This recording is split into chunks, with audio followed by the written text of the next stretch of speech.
Kopi Luwak is the world's most expensive coffee, though for some it falls under the category of too good to be true. Someone figured out that if you put the word luxury next to the word excrement, people would pay for it. They were right. This is Kopi Luwak, the most expensive coffee in the world, and the story behind it is stranger than the price tag. There's a cup of coffee selling for $80. Not the whole bag, only the cup. And the reason it costs that much is that it's been through an animal's digestive system before it reached your hands. This is the story of Kopi Luwak, the most expensive coffee in the world. Kopi means coffee in Indonesian. Luwak is the local name for the Asian palm civet, a small cat-like animal that lives across Southeast Asia, Indonesia, the Philippines, Vietnam. Here's what happens. The civet eats coffee cherries, the whole fruit. The flesh gets digested, but the coffee bean inside, that hard seed at the center, passes through mostly intact. Farmers collect those beans from the civet's droppings, clean them, roast them, sell them. And somehow that process turned into one of the most talked about luxury products in the food world. People who sell this stuff will tell you it's rare, that civets are selective, they only eat the ripest, best cherries, that the digestive enzymes break down proteins inside the bean in a way that changes the flavor. Less bitter, smoother, more complex. That's the pitch. And for a while it worked really well. It started getting mainstream attention in the early 2000s. Oprah mentioned it. Jack Nicholson drank it in the bucket list. Suddenly everyone wanted to try the coffee that came out of an animal.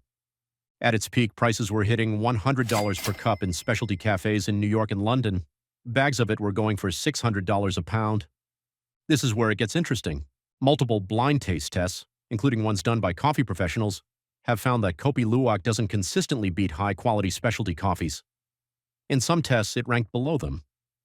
The world's best coffee tasters, Q-graders, the people who judge coffee at competition level, have repeatedly said it scores lower than top-grade Arabica from Ethiopia or Colombia.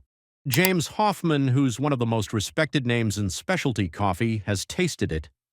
His take was pretty blunt. It's not bad, but it's nowhere near worth the price. The processing actually damages the bean in some ways. Fermentation during digestion can introduce off flavors, so what are you actually paying for? The story. Here's the part that most people don't know about when they're posting their $80 cup on Instagram. When demand spiked, wild-collected Kopi Luwak couldn't keep up, so producers started farming civets. And by farming, I mean caging them. These are solitary nocturnal animals that in the wild roam up to 10 kilometers a night. In these operations, they're kept in small wire cages, stressed, forced to eat a diet of almost exclusively coffee cherries, which isn't natural for them. In the wild, civets eat fruit, insects, small animals. The stress in the diet shows up in their behavior: repetitive pacing, self-mutilation, signs that anyone who knows animal behavior would recognize immediately.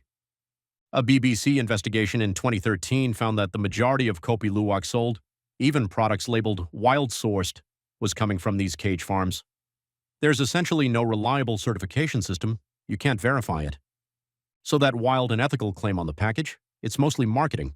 There's another layer to this. Because prices are high and verification is nearly impossible, there's a significant amount of fraud in the market. Studies have found that many products sold as Kopi Luwak, especially cheaper versions, contain little to no actual civet processed coffee. It's just regular coffee in a fancy bag with a good story. One study out of Nottingham Trent University developed a DNA test to detect authentic Kopi Luwak. When they ran it on products from the market, a notable portion failed. You might not even be getting what you're paying for.